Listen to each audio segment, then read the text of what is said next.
Mr. Speaker, I want to take leave at this point to express my condolences to the Gasper family on the passing of their uncle Barthélemy Gasper, who passed away in Canada. He was my former principal when I was a student at the Babonneau Primary School. He was a tough disciplinarian, and I believe all those who went through under his stewardship did very well in life. I want to express condolences to the Davids family from Marguerite in the constituency of Grosile for the passing of their mom. I want to send greetings to the residents of Babonneau in all the communities, starting from Debarra, Bourgis, Laguerre, Montciton, Plateau, Paybush, Gara, Lacroix, Tichimé, Foassor, Chassin, Talvan, Kakojiwa, Hill 20, Kabish, Balata, Timon, and Union Terrace. I want to thank them for their support so far and the confidence that they have placed in me to represent them, Mr. Speaker. Mr. Speaker, I want to congratulate in advance all workers of St. Lucia as we prepare to observe Labor Day. And I expect all my colleagues, we are workers even beyond the call of duty, and we need to celebrate that day that's set aside for us. And they will celebrate the day under the theme embracing fundamental principles and rights at work for greater productivity. On Sunday, Mr. Speaker, on a side, it will be the feast of the Babonneau Good Shepherd Church, and that church was built in 1947, where Father Albert will be officially installed as our parish priest for Babonneau at 4 p.m. by the Archbishop, His Grace, Mass Day. Mr. Speaker, as I turn quickly to the budget presented by the Honorable Prime Minister and Parliamentary Rep for Castries East, I want to use an analogy I coined a few years ago at an annual general meeting in Castries South, the Castries South constituency of the St. Lucia Labour Party, where at the time Honorable Robert Lewis was the parliamentary representative. I described St. Lucia at the time as a vehicle which had a reckless driver, and it was overturned and was left with all four wheels up in a pool of mud. This was the description that St. Lucia carried at the time. And before July 2021, on the 26th of July, I also described St. Lucia in that same state. But at the time I said, with a vehicle in that state, there came a mechanic, an experienced driver, who went to pull this vehicle out of the mud, put it back on its wheels, repaired it, and then set it as ready to roll again. Well, Mr. Speaker, that is what is happening again when we use the letters PJP. Pull, Joseph, pull. And what this mechanic and driver has done, he has basically pulled St. Lucia out of that mud and put it back on the road for us to roll. That is how I describe this budget.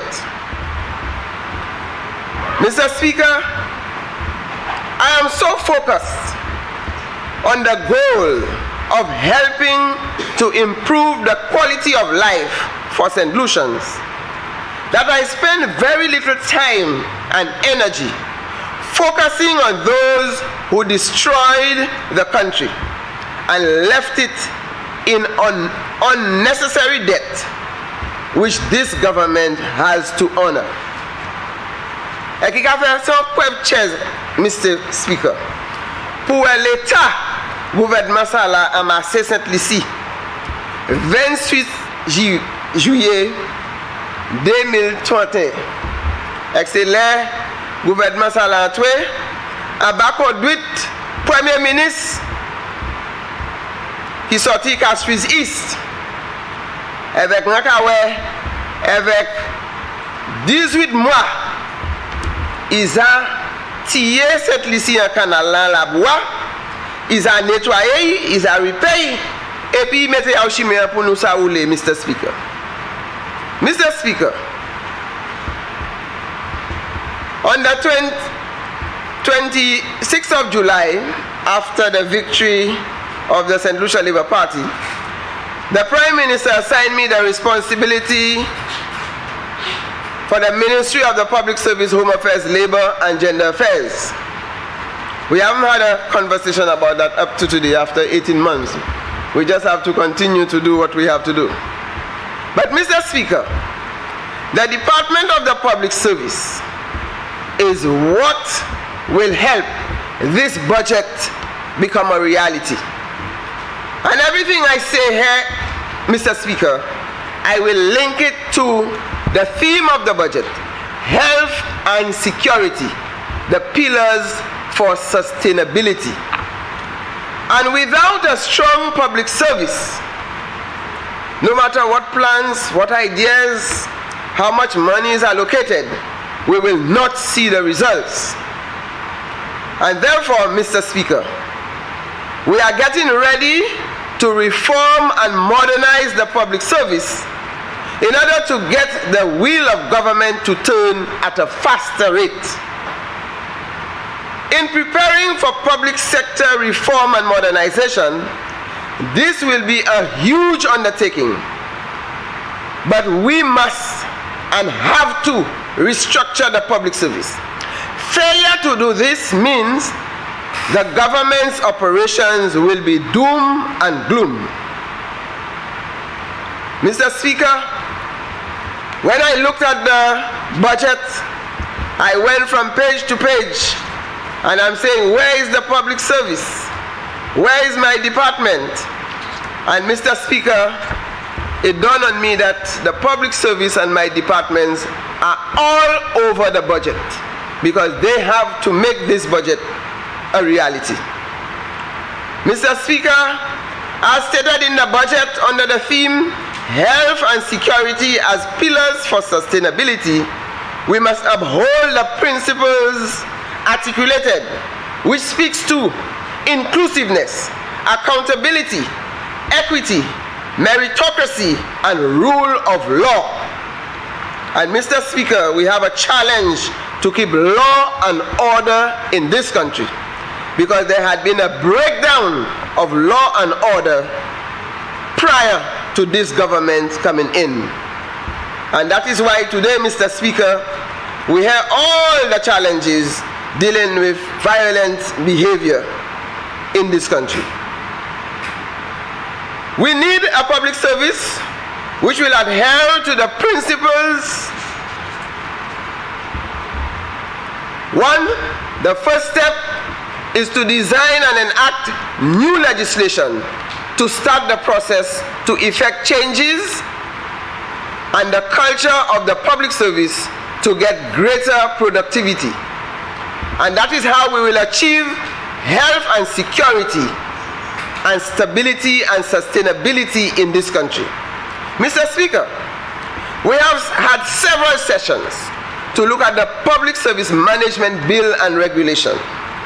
And Mr. Speaker, you need to note that the last time we had the staff orders for the public service in St. Lucia, that was in August on August 25th, 1983. And this tells us how old our laws are, and therefore we need to move in time. Si nous pas changer ces vieilles lois ça là, moun kay continue ka ba bien, di yo pa ka joindre bon service, le gouvernement ka travail. We have to change these laws. The staff orders, people working for government, we have to review these laws so that they can give the public efficient, effective and quality service on a daily basis. C'est pour ça au gouvernement ka pour taxe, premier ministre ka collecte taxe, il a prêté l'argent et qui a payé moun qui a travaillé par le gouvernement pour bailler ces moun bon service. The need for a public service management bill was recognized about 2 decades ago. We have that bill there, almost 2 decades. And that was done by a legal consultant. Now we are reviewing the legislation so that we can make this the new law under which this government will govern. Mr. Speaker, we had multi-stakeholders consultation to look at the regulation. The Public Service Management Bill will look at new areas of promoting efficiency and effectiveness. The Public Service Bill must look at public service principles, values, objectives, and policies. That was not in the staff orders, Mr. Speaker. And Mr. Speaker, we have to look at the general conduct of public officers, Mr. Speaker. That is the only way, Mr. Speaker, we can have a country that is healthy and safe when we have officers who are working and giving their best. Mr. Speaker, the bill that we want will focus on safety and health in the public service. And you heard, Mr. Speaker, how my colleagues in Parliament talk about the issue of mold. And this is costing the government millions of dollars. Employees are staying away from work. They cannot work in the environment. And the taxpayers' money has to be collected to correct that on a regular basis. It's like every day we have a wildcat action where some institution somewhere is closed because my department deals with facilities. And before we clean up, we deal with mold. Sooner rather than later, Mr. Speaker, we have to go to another one. So, Mr. Speaker, as we look at the way forward in this budget, we have to ensure, as stated earlier by the Minister for Infrastructure, that the buildings, the conditions under which we work has to be safe and secure. Mr. Speaker, in the budget, the Prime Minister spoke about collective bargaining and collective agreement. And the bill will also address that, Mr. Speaker. We are looking at code of ethics and regulations for public officers. If we do not have discipline, we do not have ethics in the public service, we will not realize the goals of the budget. It will be like spinning top in mud. The money that we collect, the money that we spend, the programs that we want to implement, we will not see the results. Mr. Speaker,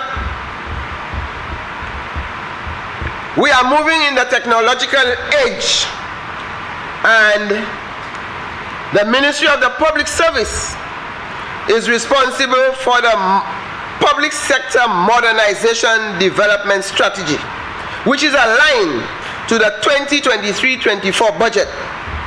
And this is a huge project in the public service.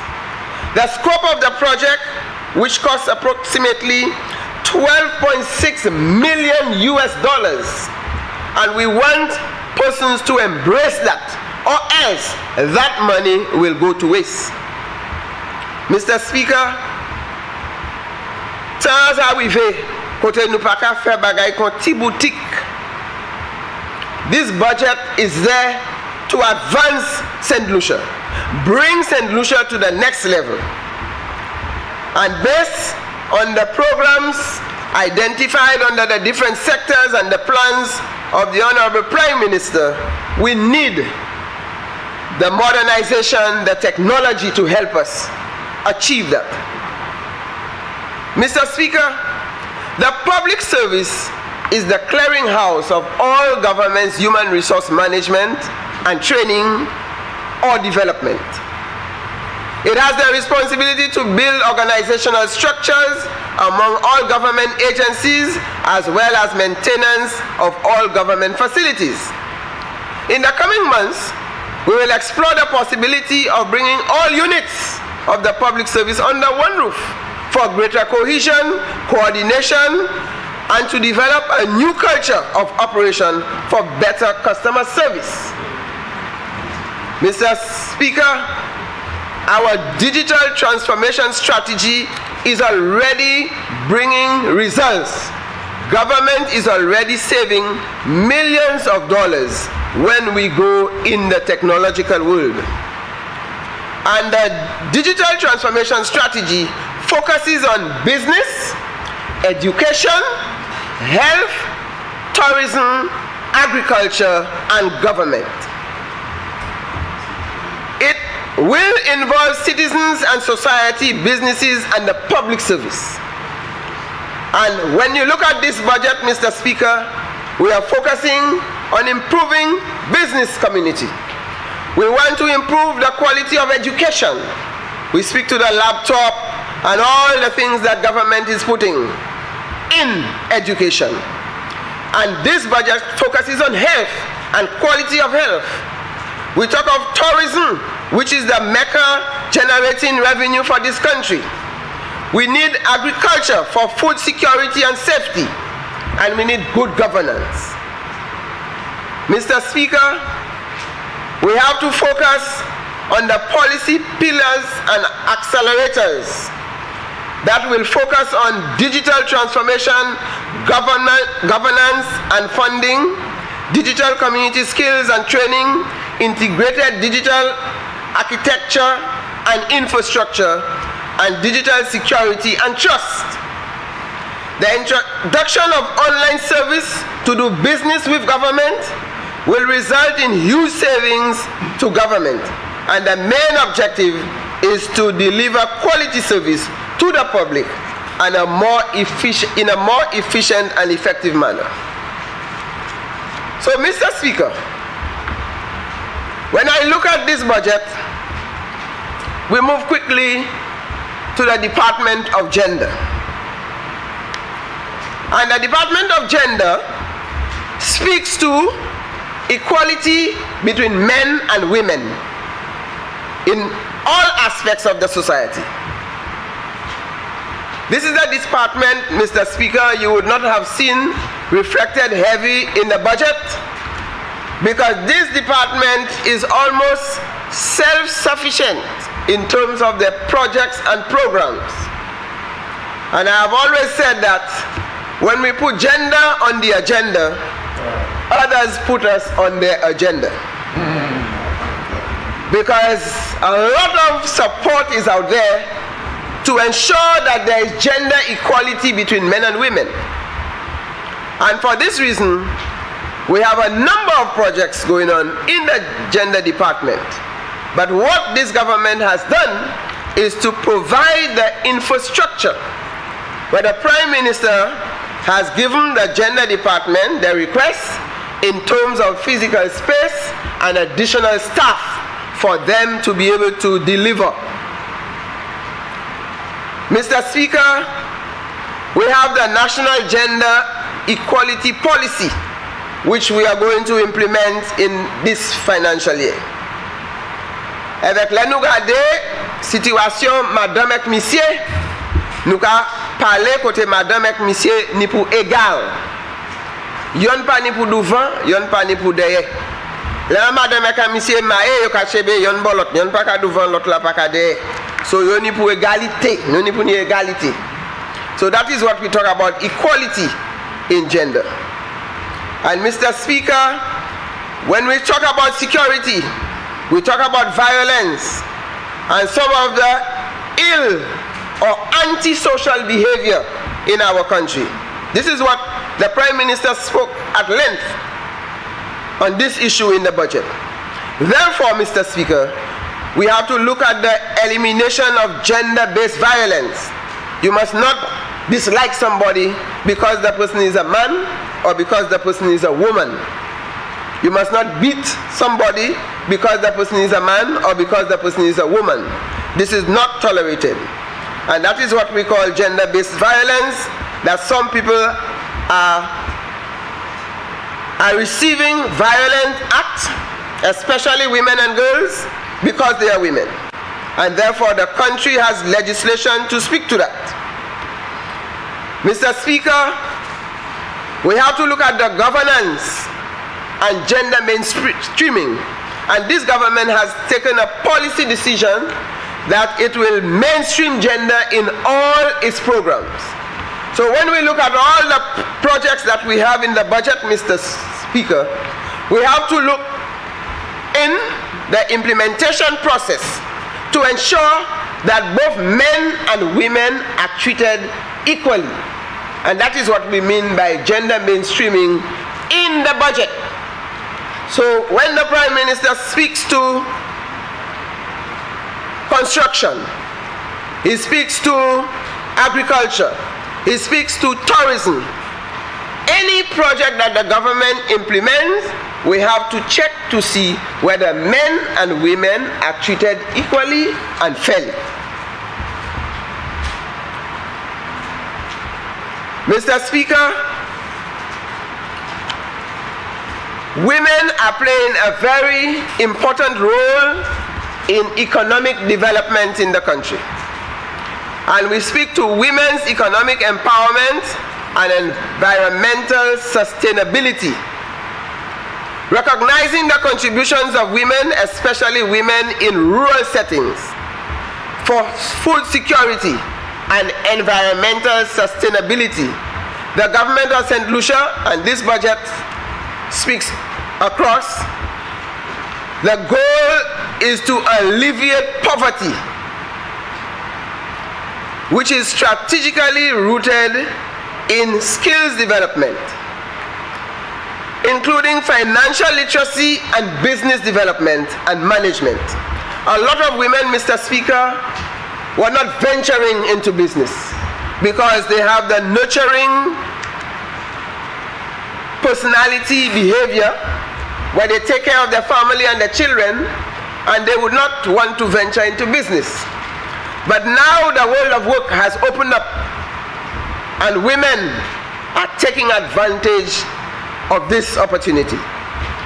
And when we speak to the youth economy, we speak to the micro, small and medium businesses, we speak to community tourism, we speak to agriculture and the 7 crop. Mr. Speaker, the women are coming out. They are coming out there to participate in the economic activity of this country. And Mr. Speaker, with their participation, I can assure you, Prime Minister, that you are going to see an exponential growth in the economy and in economic activities, because women have been left out in the mainstream of the economy. And with the presence and the opportunity afforded to them in this budget, they are going to take advantage of that opportunity to propel economic growth and development in this country. Mr. Speaker, I just want to alert you that the government has taken a decision to establish gender focal points in every ministry. And that focal point involves financial analysts, planners, and heads of departments who will be busy in ensuring that the government programs are gender sensitive. Mr. Speaker, we have the issue of gender-based violence, and we need to stop it. We have done training, we are involving the Ministry of Health, we are involving the Department of Justice and Policing and social workers in the public sector and civil society to ensure a minimum standard of service for gender-based violence. Last year, Mr. Speaker, the Gender Affairs Department trained 50 police officers in how to handle cases of domestic violence. A booklet was developed for the use by the police and other agencies on domestic violence. And that is where we begin to tap and fight and stem the issue of crime and violence in the country. It must start in the home. It must start in the family. It must go into the schools and all the other social partners.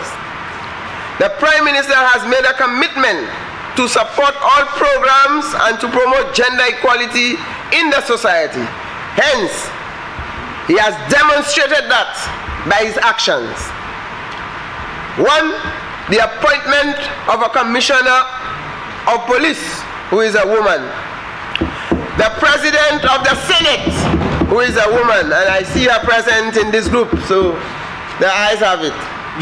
The appointment of 4 women senators and many women on boards and commission. And I'm saying that St. Lucia is becoming the envy of the region because the statistics are changing, and they have done an analysis and they have seen that St. Lucia has done very well during the last year when it comes to gender issues in its programs and projects. We may not be paying attention to it, but the regional and international communities are paying very close attention to that. And Prime Minister, I'm telling you, you are doing very well in that direction. Don't let the people tell you other things. Don't be distracted, you are on track. Mr. Speaker, we are going to establish the one-stop center, and that's for survivors of gender-based violence. They need a place, they need counseling, they need shelter. And therefore, we have identified a location which will cater. We are getting the funding. All they needed was the physical space. And the Department of Gender Affairs, in collaboration with the social health, police and justice sector, we are working to put that in place. The department is supported by the Caribbean Development Bank and the United Nations Women in this initiative. So that is where the funding is coming from for this program. Mr. Speaker, as we speak to this budget, I'm just adding the other component where just this week I addressed about 20 women who participated in a training for business women in a Build Back Equal project. That is because of COVID, a lot of women had lost their jobs and the economic situation had gotten worse. And therefore the project is called Build Back Equal. That means while we're building back, we must ensure there is equality. And this is financed by UN Women and the Canadian government. It's a $2 million project, and the Prime Minister was present at the launching of this project in St. Lucia. He attended and he addressed the gathering about almost a year ago. And I told them they were taking too long to start the implementation, so it's just that rolling now. So sometimes we talk about certain things and it takes almost another year or 2 years before it starts. However, I was pleased to address the participants on Wednesday this week, and they were on fire. They were very excited, and they have positioned themselves to benefit from the grant from the micro, small and medium-sized business. So Minister for Soufre, Parliamentary Rep for Soufre and Minister for Commerce you will see more applications coming in. Some might be going after the youth economy, and some might go after agriculture or tourism, community tourism. The participants were fortunate to have an excellent presenter from Nigeria to facilitate the session. The training focused on leadership capabilities, decision-making, conflict resolution, emotional intelligence, team leadership, and consensus building. Mr. Speaker, there are a number of policy changes we need to explore to improve efficiency. And that would include in the Gender Relations Unit, a gender policy and mainstreaming unit. So we are trying to improve the structure within the gender department. So one section will address gender relations, and the other section will look at the policy and gender mainstreaming. And there we will have a director. So it's just a reconfiguration of the department to address that. We need a legal officer and we need a data analyst. Mr. Speaker, I move quickly to the Department of Labor. Mr. Speaker, to reduce crime and violence and improve health care, it is important to note on page 7 of the budget, the Prime Minister stated that the Labour Party came from the bosom of the labor movement, and therefore we have to remain true to the cause of workers and protect and defend them, especially the vulnerable ones. And he called for the protection to ensure that they receive a fair day's wage for a fair day's work. That's in the budget, Mr. Speaker. And therefore, Mr. Speaker, the budget speaks to the Minimum and Equity Wage Commission. This commission started work in earnest and have since given a preliminary report to me as Minister of Labor to obtain feedback before the final document is prepared for presentation to the Prime Minister and Cabinet of Ministers. Mr. Speaker, the Prime Minister speaks to negotiations. And when we look at page 9, you would have noticed that, Mr. Speaker, that the Prime Minister paid $18.3 million back pay to public servants and $4.4 million to Liat and Majestic workers, former employees of these two entities. And the workers of St. Lucia have applauded the Prime Minister for honoring the obligation of this government, and therefore they hope, when you whet their appetite, they just look for more. But we are hoping that they understand that this is a responsibility that this government had, and we have no choice but to honor that. The Prime Minister has given instruction, Mr. Speaker, to put the necessary mechanisms in place to commence negotiations with public sector unions, which should commence shortly, and he also would like to end it within the shortest period of time to avoid any accumulation of huge back pay. The Prime Minister is afraid of the back pay. The figures are huge. So we need to negotiate in a timely manner so that we do not build back pay. I have also informed, Mr. Speaker, the unions that all collective agreements will be examined to check if there are any unresolved matters which could be dealt with before the start of negotiation. Because many times, Mr. Speaker, the unions negotiate a collective agreement, half of the things are not implemented and they are going into another round. And some of the issues are not very huge matters. There are some that this government might be able to address even before we start the next round of negotiation. Mr. Speaker, I've been dealing with the unions on a regular basis to resolve many burning issues to maintain the industrial peace in the country. They have been keeping my life busy, but the dialogue continues. Mr. Speaker, the government is committed to building social dialogue among government, employers, and trade unions, so we can have broader participation with key stakeholders in decision making, and consequently, it will put mechanisms in place to formalize this arrangement by establishing a tripartite committee.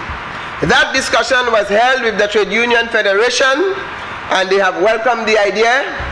We have discussed it with the Employers Federation, and they too welcome the idea that with social dialogue we can resolve a lot of problems and avoiding conflict. Mr. Speaker, this government established the Labor Tribunal, and as we mentioned, the Minimum Wage Commission. The challenge we have, Mr. Speaker, is to obtain the necessary resources to support them to function in a more effective manner, and I have promised to engage them to explore what can be done to improve the operating environment. And Mr. Speaker, I can share with you that when the new Labor Tribunal took over, there were over 57 outstanding cases there. And some workers and employers had almost given up. And when they get calls that their cases will be heard, they became very excited that we have a Labor Tribunal that is going to put peace between workers and employers. Mr. Speaker, as we move on, we look forward to all of you at the May Day rally, which will be held at the Financial Center on Monday. That's why government has the day off. So according to the Prime Minister, don't put any other activity to clash with your May Day celebration. So we want all the workers in St. Lucia to find some time for rest and relaxation, and we want parliamentarians to find time to rest. The Prime Minister said this is a very stressful job, and that is the day for all workers, because some people tend to feel that employers are not workers. They are workers. All of us are workers. And the Cabinet of Ministers and parliamentarians have asked that we form our union. We'll have to form our union so that we get proper representation. When citizens and constituents take advantage of us, we need representation. So we'll form that organization, we'll register it, so that we can express our grievances when the employees and some persons put us on the streets. What do you say, Mr. Speaker, you would want some union representation too? Mr. Speaker, I move quickly to the Department of Home Affairs. And my colleague Minister, Parliamentary Rep for Library, is not here today because he would have liked me to share that with him. And we shared a joke, and I told him he's Minister of External Affairs and I am Minister of Home Affairs. So when the Prime Minister sees him in cabinet, he will ask him, what are you doing here? You are supposed to be external. So he likes that joke. And if I told the Prime Minister, then I have to travel to go whatever meeting, he tell me, no, you cannot go because you are Minister of Home Affairs. You have to stay home and take care of affairs. So, Mr. Speaker, the Department of Home Affairs, as stated in the budget by the Prime Minister, speaks to security as a priority for this financial year. I am pleased on the approach the Prime Minister has taken in combating the upsurge in criminal activities in St. Lucia.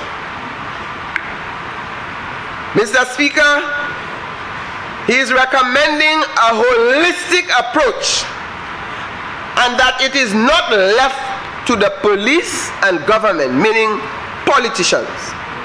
Although some politicians on the other side, they feel they are not in it. And I have said, Mr. Speaker, that the problems that we have in criminal activities, no matter where in the island, usually it's a bad seed that was sown, and we are harvesting the bad fruits now. And therefore, this government cannot just take blame for what is happening. We have to check what happened before. Did we ensure that there was law and order?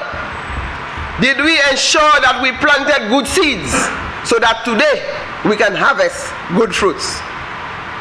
Mr. Speaker, I've always felt that we cannot just blame the government and the police for an escalation in criminal activity. It is not just about the police. Since I last reported to this House, Mr. Speaker, I have engaged the representatives of the Borderland Welfare Association. I have visited the SSU to check the conditions under which they work. And Mr. Speaker, I can tell you since my visit, there has been a great improvement, because I don't want to tell you what I saw, but they sent me the photos, and the Prime Minister put the resources so that our law enforcement officers have a decent environment to work. Mr. Speaker, the Royal St. Lucia Police Force and the Police Welfare Association, the Probation and Parole Unit, the Fire Service Officers, the Trade Union Federation, the National Workers Union, all the public sector and non-public sector unions have been engaging me on a number of issues, those relating to the collective agreements that are not resolved, and we are getting our permanent secretaries from the various ministries to address these issues. I have been making the effort to engage them and to maintain a line of communication among all the unions. That is important, Mr. Speaker. The police will seek to improve public perception through community involvement in crime fighting, thereby enhancing citizen security and safety. Adoption of technological improvement in intelligence gathering, improvement in police radar equipment, and in police outreach and public relations program. That is coming in this budget as presented by the Honorable Prime Minister. They want to adopt a proactive approach to crime prevention and problem solving to improve citizen security. They are receiving an additional 15 police officers for the establishment of a major crime unit and increased patrols. The procurement of equipment for major crimes unit and to pay license of special police equipment. For example, Mr. Speaker, I have made a call here, and I will say it again, that in the Department of Education, we need to increase school attendant officers. COVID-19 did not do justice to our youth. They were left idle. They didn't have anything to do, and therefore some criminal elements have preyed on these children. And Mr. Speaker, I continue to say that when we see the persons who are involved in some of the heinous criminal activities, they are very young persons. And therefore, we have to prevent and not cure.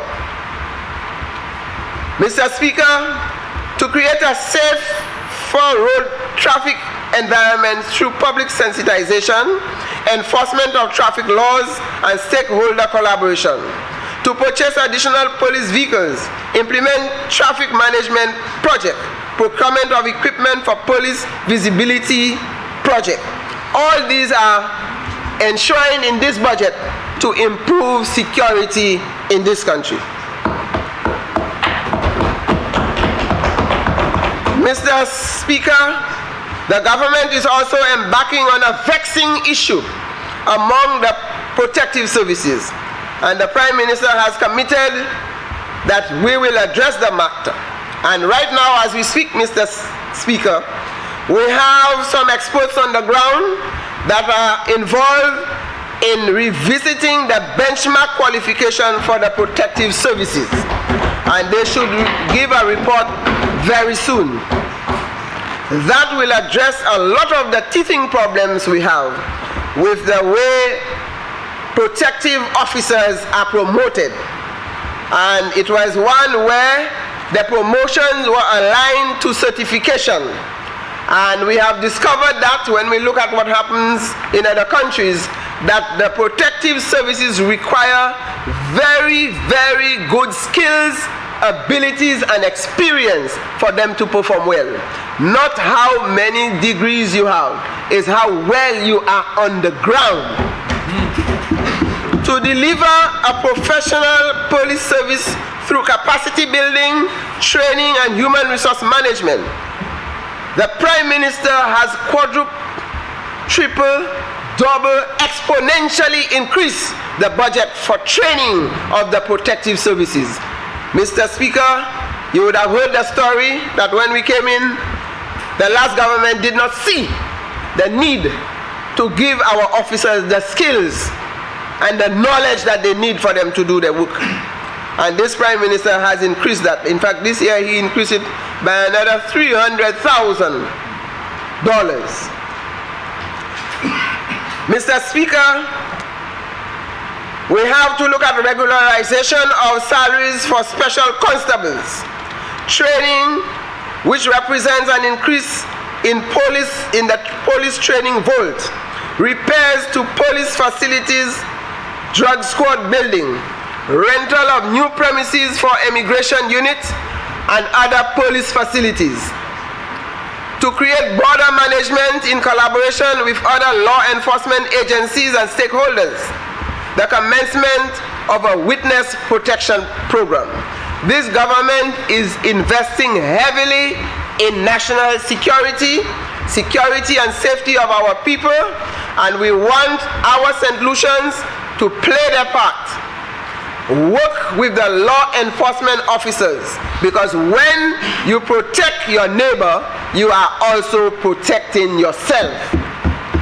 It's not about them, it is about us. Mr. Speaker, in immigration, we have to deal with the issue of immigration and passports, which has caused much distress to the general public. Government has identified a new location for the department to operate in the near future. We are just awaiting some of the retrofitting work to be completed before they can move to that new location. Government has paid for 175,000 passports. So there will not be a shortage of passports. So those persons whose passports are not due for renewal, there is no need to rush, because there will be passports. And the border management system, which gives us, yes, they can use their own until it expires. The border management system is now in operation. So there is that single window where you can see all persons who enter and exit this country through legal means. So we have the ED online forms for persons traveling in and out of the country. You don't have to go and fill in this form. You can do it online to save time. So we have made some significant progress in this direction. The Marine Unit has received some attention, especially in the area of training and some equipment to improve on their work. The Fire Service has requested a new Fire Service headquarters, and therefore the Prime Minister has put in some allocation to start the process. So the feasibility work is starting. They are due to get 4 new fire vehicles for the stations in Grosile and George F.L. Charles. And the big story, Mr. Speaker, Borderley Correctional Facility. Borderley will be receiving the best allocation in 20 years, as stated by a high-ranking officer of the Borderley Correctional Facility. This is the first time they have seen such a heavy investment in this facility. I have visited Borderley Correctional Facility 4 times since I became Minister for Home Affairs. I have done a tour of the facility twice, and I have held meeting with management 3 times. My most recent visit was last week, where we conducted an assessment of the level of progress made since the introduction of the review report and the appointment of a new director. The outcome of the exercise, Mr. Speaker, revealed that the facility has been making great strides. Most of the short-term recommendations have been achieved. There is almost a complete turnaround in the institution. The facility is rapidly developing into a rehabilitation center. The inmates have planted 3,000 plantain and banana plants, 2,000 dashing plants. They have rabbits, they have pigs, and they are to receive 3,500 chickens. You have 10 minutes left. Yeah. I need about 15 minutes. Member for January North. Mr. Speaker, I move for the invocation of Standing Order 3210 to allow the Honourable Member for Barbados an additional 15 minutes within which to complete her presentation. Honourable members, the question is that we invoke Standing Order 3210 to allow the member for Barbados an additional 15 minutes in which to conclude a presentation. And now put a question. As many as of that opinion say aye. Aye. As many as of a contrary opinion say no. So the ayes have it. The ayes have it. Thank you, colleagues. Thank you, Mr. Speaker. I noticed the Minister of Agriculture is smiling. And they tell me to say it in Creole. L'eno ale Borderley, nous c'est mon qui a l'argent là, ils ont planté 3,000 plants bananes et puis figues, 2,000 plants d'achine, et qui ont établi farm pool, côté ils ont 3,500 gibier dedans là. Ils ont cochon, ils ont lapin, avec ils ont dit pour demander si un moun sa bayo des bœufs. They said they need cows. Yes, so anybody who can donate them 2 cows, that would be very good for them. The Prime Minister has made an allocation to fence the institution to improve security. We'll purchase a vehicle and equipment for officers. They just received 25 new recruits to improve on the number of staff. They have received support from stakeholders to construct a playing field for the inmates, and they have been involved in football competition in the constituency of Honourable Parliamentary Rep for Dennery North. So that is what we talk about, rehabilitation. I visited the sewing unit. They will be involved in repairing our furniture. So we are seeing that the inmates are treated with some level of dignity. I participated in a symposium they had a show, and they are very talented, and therefore we need to make use of this talent while they are inside there. Mr. Speaker, while we speak on security, the Department of Home Affairs is getting ready to launch the Youth at Risk Unit. The preliminary work has been completed, and it is a unit that will help in the coordination of all agencies on activities involving vulnerable youth. All the necessary groundwork has been established, and we should launch the unit soon. Mr. Speaker, when I examined the budget, I noticed that St. Lucia's record St. Lucia records economic growth of 18.1%, as it is the largest economy in the OECS. This is good news, Mr. Speaker. This is an indication of good leadership, good financial management. And I kept telling you the Prime Minister has a calculator, but I'll not tell you what keys that are on them. That calculator gets it right. Mr. Speaker, there is one fundamental principle I learned in leading any organization, and that is, a good leader takes only 2 years to turn an organization around. And the Prime Minister has 3 more months to go, and he has already turned St. Lucia around. Mr. Speaker, we have a government that is people-centered. That is why the opposition cannot stomach the phrase, putting people first. I have no difficulty with the phrase, Mr. Speaker, because this is what I have been doing all my life.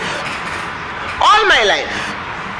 In the teaching profession and in the trade union movement, and as a community activist, I have always been putting people first. So I'm in the right place at the right time among the right people for the right reason. Mr. Speaker, I listened to my colleagues and I looked at the budget, and I'm putting everyone on notice that I am the minister who has very little to give to other ministries. I am waiting for support from all ministers to develop my constituency. So, Minister of Agriculture, I'm waiting for support for my farmers who have been crying for help with drainage and irrigation. I have prepared, Mr.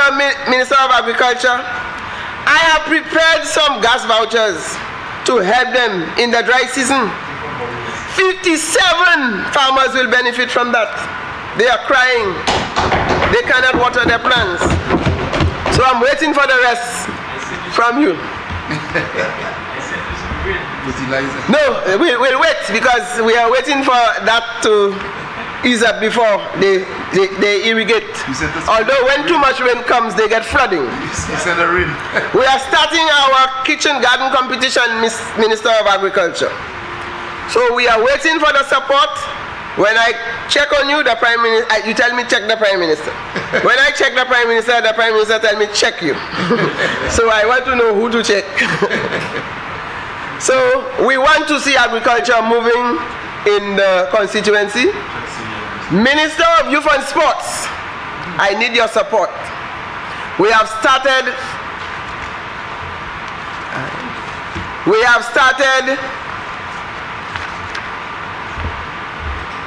some work, and the playing fields at Babono are in a total mess. The last government just ignored that. They put stadium, they put thing, and the outfield is not good. The players, especially the lager field, nobody goes and play on that field. When you walk on that field, you see the kind of holes.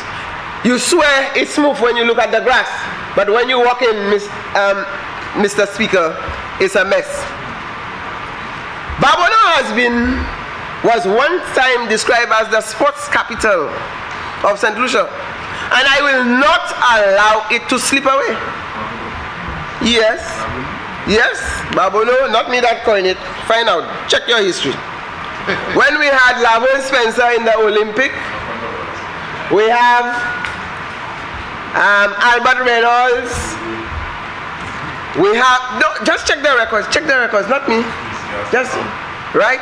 The sports capital, where we had persons in all different walks of sports, not just one person that excelled in one area, you know. And you heard the Minister of Sports spoke earlier, and I will tell you, Mr. Speaker. No. That's when he was in Marshall. I will need support. I'm starting the resurfacing of the playing field near the Babono Secondary School. The students here do not have a playing area, and the principal has been asking. We have mobilized the equipment, it's already there, but because of the rain, I have spoken to the Minister of Sports, Youth and Sports, and we should get some support there so that we can create that space for the children to release their energy. The equipment, as I said, is there, and we should start soon. Mr. Speaker, my interest in sports is there, and I noticed the condition of the washroom at the Poyotte playing field, the home ground of football in Babono. And when you have new generation football team, that's their home ground. And therefore, I had to go ahead and repair that toilet for them to use it. I also started the rehabilitation of the lager toilet facility, which was vandalized during the time of the last administration. It requires major works, but what we have done, we have sealed it so people do not continue to vandalize it. We put doors and metal doors to secure, and we await support from the Ministry of Youth and Sports to do that. The Minister of Local Government and Housing, we have been doing renovations on 4 community centers, Mr. Speaker. The Lage Community Center, the Bogis Community Center, the Debara Community Center, and the Poyotte Community Center. And major improvements around the Babono Multipurpose Center. Mr. Speaker, we could not wait. We just had to move because these facilities were abandoned during the last 5 years, and therefore we had to make them habitable. Minister of Infrastructure, I'm constructing 6 bus shelters and a bridge in Timon. We have spoken about that, so we'll see how we get in help. And we have spoken about the Babono-Grosile Link Road. That one, Minister or Parliamentary Rep for Grosile and Babono will not rest on that one. It is one for major economic activity for St. Lucia. It's going to reduce on the traffic on the highway. There are a lot of benefits from it. And I recall my husband said from the time he was cabinet secretary many decades ago, that was drawn to the attention of the government. So I think he will feel very pleased if you see finally government will address that. So it's not an issue that just came out. It has been there for many decades. I need help. I have erected many road signs, Mr. Speaker, and directions, so you can move around Babono with greater ease so that you don't feel lost. The constituents are anxiously awaiting the street lights for their own safety. And we have agreed, Minister of Infrastructure, Parliamentary Rep for Castries North, that when we complete the potholing and repair of the existing roads, we will declare Babono to be a hole-less or no-hole road community. Because we are going to take on the responsibility to continue to maintain that road and make it motorable for all motorists. Mr. Speaker, I just want to remind the Minister of Infrastructure that there is a link road between Gara and Bogis, which was started by the last parliamentary rep. And the people are clamoring, they want to see that road completed. So I look forward to seeing it back on the agenda for completion. Minister of Tourism and Creative Industries, I just want to remind you that Babono is known for culture and agriculture. Thanks for giving us a small window for us to showcase jazz